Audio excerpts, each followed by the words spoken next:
meu fim, torce pra não ver o meu sucesso, fala mal de mim nas escondidas e vende a qualquer preço a minha vida. Melhor do que estar no agrado dos homens é estar no querer do Senhor. Ele é que me conhece por dentro e quis fazer de mim um adorador. Pode atirar quantas pedras que quiserem, estas pedras não me ferem, porque estou nas mãos de Deus, de Deus. Se estou nas mãos de um Deus que tem poder, eu vou conseguir vencer todos os inimigos meus.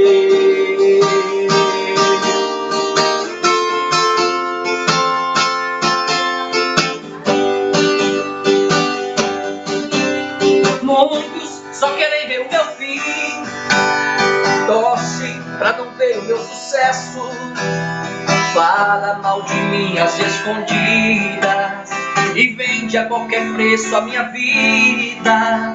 Melhor do que estar no agrado dos homens é estar no querer do Senhor. Ele é que me conhece por dentro e quis fazer de mim um adorador. Pode atirar quantas pedras que quiserem, estas pedras não me ferem, porque estou nas mãos de Deus.